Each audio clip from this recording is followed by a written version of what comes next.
মঙ্গলবার সকাল ৮টা থেকে বুধবার সকাল ৮টা পর্যন্ত একদিনে ডেঙ্গু আক্রান্ত হয়ে ৫ জনের মৃত্যু হয়েছে। এ সময় হাসপাতালে ভর্তি হয়েছেন ৪৯০ জন।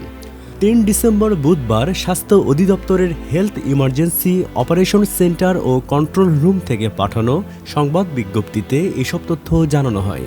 এতে বলা হয়েছে, গত একদিনে ডেঙ্গু আক্রান্ত হয়ে ৪৯০ জন রোগী হাসপাতালে ভর্তি হয়েছেন। তাদের মধ্যে বরিশাল বিভাগের ৫৮ জন, চট্টগ্রাম বিভাগের ৮৮ জন, ঢাকা বিভাগের সিটি কর্পোরেশনের বাইরে ৭৪ জন, ঢাকা উত্তর সিটিতে ১০৬ জন, ঢাকা দক্ষিণ সিটিতে ৭৭ জন, খুলনা বিভাগে ২৮ জন সিটি কর্পোরেশনের বাইরে, ময়মনসিংহ বিভাগে ৩৩ জন, রাজশাহী বিভাগে ১৮ জন, রংপুর বিভাগে ৫ ও সিলেট বিভাগে ৩ জন ভর্তি হয়েছেন। এদিকে গত একদিনে সারা দেশে ৬৪০ জন ডেঙ্গু রোগী হাসপাতাল থেকে ছাড়পত্র পেয়েছেন। এ নিয়ে চলতি বছর ছাড়পত্র পেয়েছেন ৯৩,৮৩৬ জন। এ বছরের জানুয়ারি থেকে এখন পর্যন্ত সব মিলিয়ে ৯৬,০৬৭ জন রোগী হাসপাতালে ভর্তি হয়েছেন। চলতি বছর এখন পর্যন্ত ডেঙ্গুতে মৃত্যু হয়েছে ৩৯১ জনের। প্রসঙ্গত ২০২৪ সালের জানুয়ারি থেকে ৩১ ডিসেম্বর পর্যন্ত ডেঙ্গুতে আক্রান্ত হয়ে হাসপাতালে ভর্তি হয়েছেন ১,০১,২১৪ জন এবং ডেঙ্গুতে মোট মৃত্যুবরণ করেছেন ৫৭৫ জন।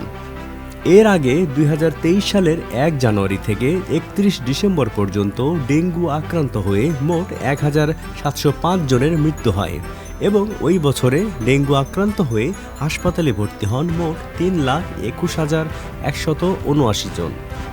ডেঙ্গু থেকে রক্ষা পাওয়া যাবে কিভাবে? এ ব্যাপারে ঢাকা মেডিকেল কলেজের সহকারী অধ্যাপক ও মেডিসিন বিশেষজ্ঞ ডক্টর মোহাম্মদ সাইফুল্লাহ বলেন, যেসব স্থানে মশা ডিম পাড়ে বা শূককীট বেড়ে ওঠে সেগুলোকে ধ্বংস করতে হবে।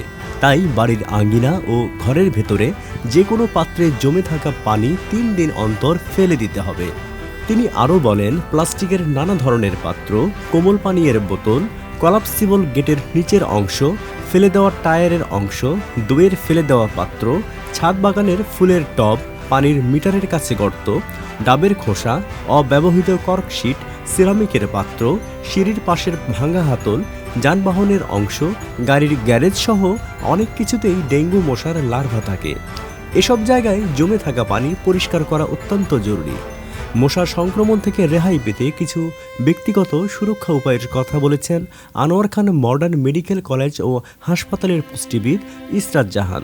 তিনি বলেন, কিছু সুগন্ধ মশার একেবারেই অপছন্দ। বাজারে নানা রকম সুগন্ধি তেল পাওয়া যায়। এসবের মধ্যে ল্যাভেন্ডার, ইউক্যালিপটাস, লেমন গ্রাস ও পিপারমিন্টের গন্ধ মশা সহ্য করতে পারে না। ঘরে এসব সুগন্ধ ব্যবহার করলে মশা দূরে থাকবে। এক্ষেত্রে নিমের তেল বেশ কার্যকর। মশার যন্ত্রণা থেকে রেহাই পেতে ঘুমানোর সময় ঘরের জানালা একেবারে বন্ধ করলে ঘরের বাতাস চলাচল ব্যাহত হয়। তাই সমাধান হিসেবে জানালায় লাগানোর জন্য নানা মাপের মশার জাল কিনে নেওয়া যেতে পারে।